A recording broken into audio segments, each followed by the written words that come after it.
Hello mga kabibig! Welcome back sa ating bagong YouTube channel. Ito ang pinakamaingay na YouTuber sa balat ng YouTube. Ako si Kabibig, maglabak-labak na daw with evidence. Ako, grabe. Grabe talaga yung revelasyon ngayon tungkol kay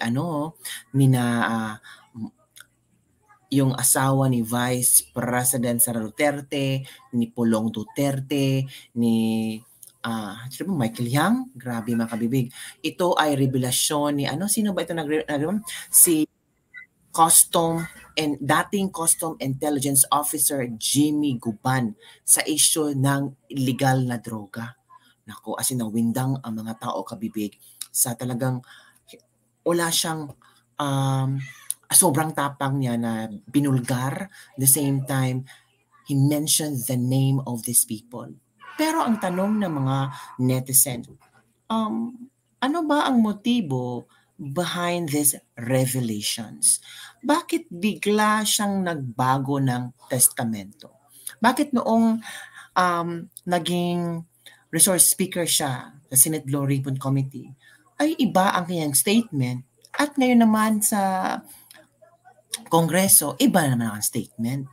Parang maniniwala ka pa ba sa isang taong nag-iba-iba ang statements? Diba? Parang nakakaduda. Pero ito pakinggan natin yung statement niya una. At nagsalita na rin si Pulong Duterte. Pero pakinggan muna natin ang kanyang statement. Ano ang kanyang motibo? Okay, let's all watch this video. Napakarami ng binanggit mo. Nag-mention ka ng mga pangalan, ng mga kilala. Tanong ko lang, ba't mo ginagawa ito? Under oath ka, no? Ba't mo ginagawa ito? Hindi ka ba kinakabahan sa buhay mo? Ba't mo ginagawa ito? Your Honor, thank you very much dahil may request po talaga ako ng security bago po ako nagsasalita dito dahil ang kailangan ko po ay katotohanan. With the Almighty God, sabi ko, tulungan ako na makuha ko ang tunay na hostisya. Dahil wala sa hostisya ang binibigay nila sa akin. At hindi ko po yun makukuha kung hindi ko po isasawalat ang katotohanan. Isasawalat. Dahil hindi po mangyayari ang tunay na hostisya sa isang katulad ko na mahirap lang, hindi ma-impluensya. Ang kalaban ko ay napakalaki. Katotohanan para sa iyong sarili o katotohanan para malaman ng taong bayan ang nangyayari sa ating lipunan?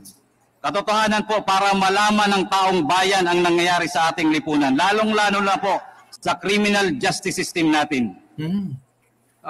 So wala ka ng tiwala sa criminal justice system natin? That is correct, Your Honor. Dahil po dyan, nakulong ako na ang judiciary ay parang may nagdidiktang ibang tao galing sa labas. Okay. Ganito yan, no? Ikaw ay naging guest ng Blue Ribbon Committee, di ba?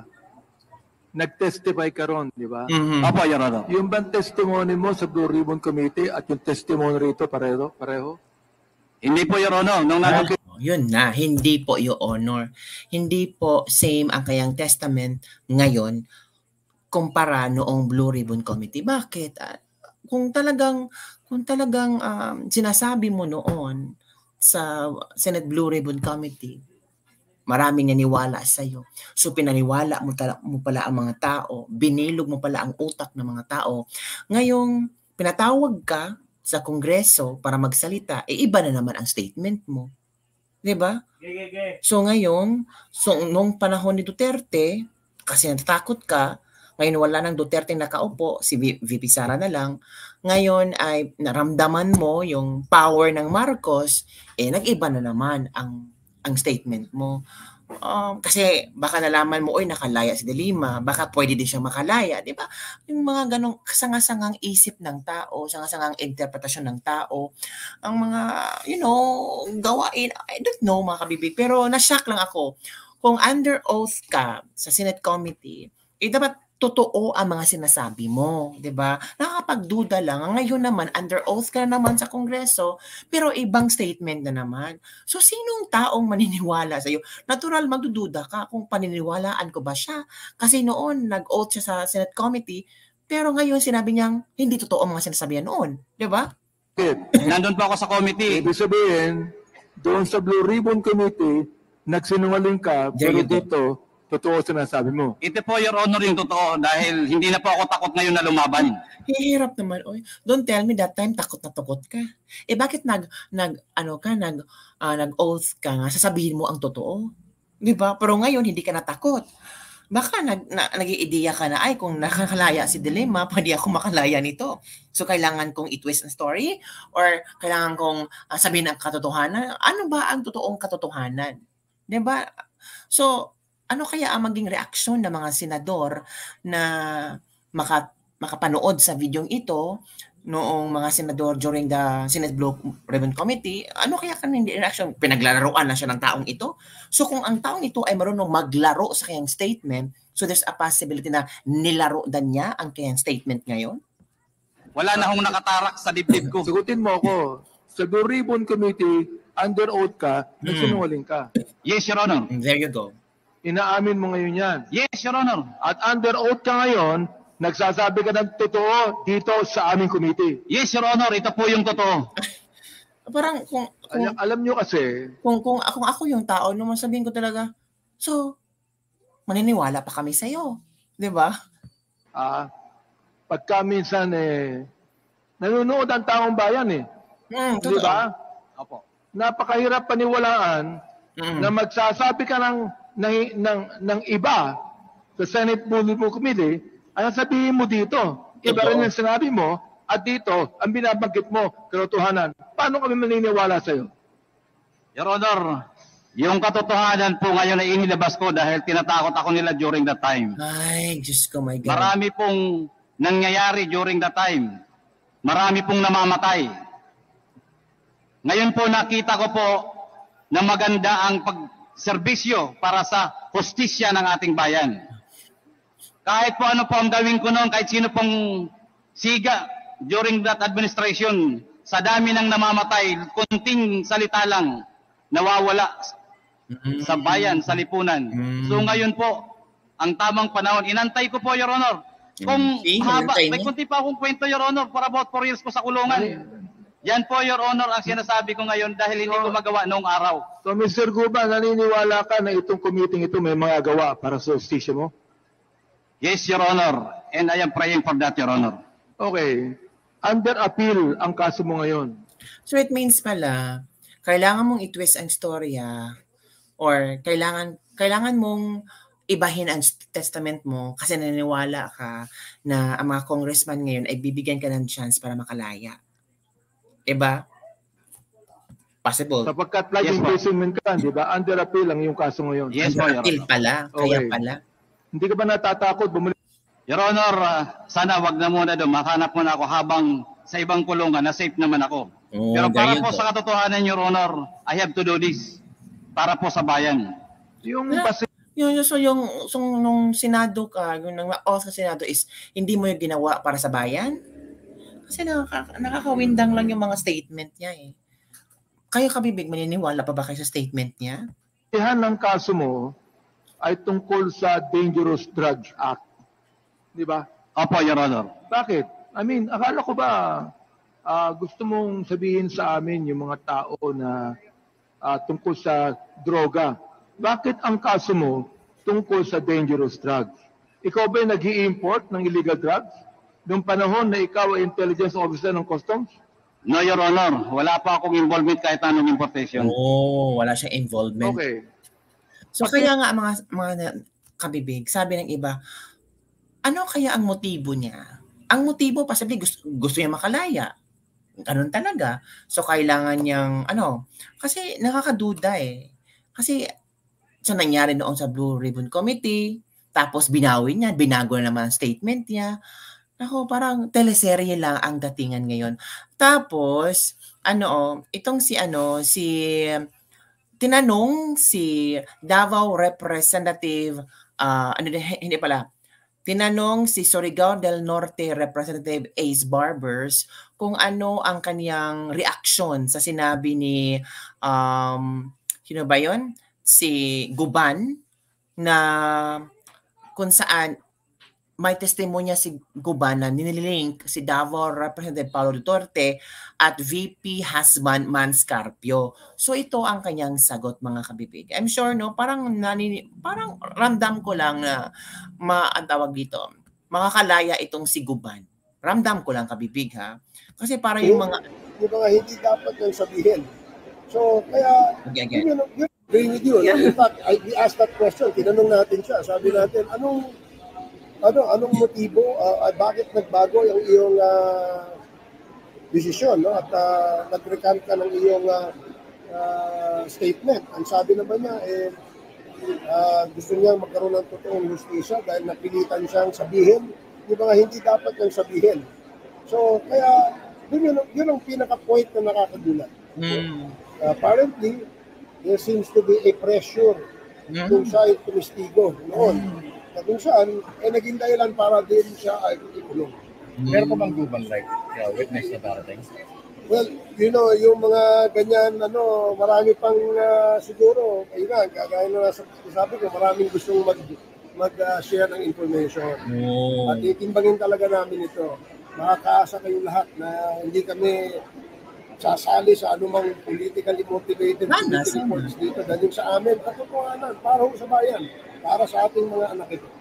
Okay. So yun ang kabibigyan, nagsalita na si Ace Barbers tungkol sa allegation pa ito, ha, testimonya ni Guban na nilink niya si Davao Representative Paulo Duterte at si Manscarpio. At ito, kabibig, kung yung sinabi ni Guban, akala niya ay hindi siya sasagutin ni Paulo Duterte, ay nagsalita na si Paulo Duterte, mga kabibig. So ito, mga kabibig, ang statement ni Paulo Duterte para sagutin ang mga sinasabi ni Guban kanina sa hearing. Sabi ni Paulo Duterte, hindi ko po kilala si Jimmy Guban at sigurado ako na hindi rin niya ako kilala. Wala kaming anumang transaksyon o ugnayan, kaya walang rason na siya ay pagbantaan kung babanggitin man niya ang pangalan ko. Ito pa. Nais ko pong ipaalala sa taong bayan na ang salitang star witness ay humahalimbawa lamang sa mga taong nagsasalita ng katotohanan lamang at may kredibilidad. Totoo, no? Kasi para nawala ng kredibilidad si Guban. Kasi noong nag-take out siya sa Senate Blue Ribbon Committee, tapos nga binago ang statement niya kasi pinatawag siya sa Kongreso, diba? Parang wala ka ng kredibilidad. Hindi po si Jimmy Guban ang taong yang sapagkat siya po ay na-contempt na sa Senate. Hindi po si Jimmy Guban ang taong yan sapagkat siya po ay i-contempt na sa Senate Blue Ribbon Committee dahil sa kanyang pagsisinungaling. Klaro po na walang kredibilidad ang taong yan at walang basihan ang kanyang mga sinasabi noon pa man. Kaya di ko po alam kung bakit bigla po siya naging star witness. Nais ko din po sanang makita ang kanyang sinumpaang salaysay upang mapag-aralan din namin ng abogado ko. Naku po, labanan to. Jimmy Guban, maghanda ka talaga. Kasi sabi ni Pulong Duterte na bakit naging star witness ka? Noong sa Senate Blue Ribbon Committee, na-contempt ka kasi nagsisinungaling ka. And the same time, bakit biglang naging sikat ka ngayon? So gustong makita ni Pulong Duterte ang salaysay ni Guban para pag-aralan din nila. Baka may mga lapses doon or loops doon. Sabi ng ating mga netizen, mga kabibigay, ito yung kanilang mga komento, mga kabibig. Talagang may mga komento ang ating mga netizen. Talagang pinag-uusapan ito. Dapat talaga sa panahong ito ay pagkakaisa ibagsak ang Marcos regime. Kahit baka Marcos ako, mali na nangyari, bulag na tayo mga kapatid. Di masyadong obvious na overtime silang siraan at pabagsakin ang mga Duterte bago mag-eleksyon. Pero pasensya sila, ang mga taong bayan nagmamasid lang. Sa daming problema ng Pinas, ito pa ang inaatupag nila. Drugs are everywhere. Tapos, even minors, nagla-live habang nagdruga. Dami mga missing individuals nationwide. Tumataas ang bilihin. Pera-pera lang talaga ang labanan ngayon. Wala na silang pakialam sa taong bayan kundi pansariling interest lamang. Sigurado milyones ang binayad ng kabila niyan para mag-star witness. Biruin mo, kayang bulagin ng pera ang batas ng Pilipinas? sa kakapaniran nila, yung partido nila ang babagsak. Like what happened sa mga nakaraan, panay banat, issue, star witness ko, no, yun yung ang mga magagaling magmanipula na taga-LP at iba pang mga kangkungan ang bagsak, tagilid yung karir nila sa politika. Pero what we expected, yon ang mga nga palites, gagawa-gawa, talaga ng issue para siraan ng mga Duterte. Tingnan natin sa 2028. Kakapagod ng gobyerno ngayon, priority pamumulitika, yung mga tao pagod na magtrabaho para pambayad sa tax. Birds have the same feathers flocks together daw. Grabe moves ng gobyerno, gagawin lahat para masira ang mga Duterte kahit puro kasinungalingan. Ito pa, napakadetalye yung sinabi ni Guban sa hearing daw. Duterte ang susunod na presidente kung contempt dahil nagsisinungaling biglang star witness. Diba?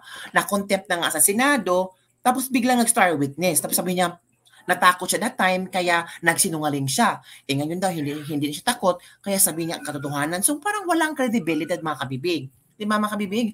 So, ay nako mga kabibig. So yun na nga mga kabibig ang ating latest libak-libak for today. Ano ang iyong komento? Naguguluhan tayo sa kung anong ba talaga ang katotohanan.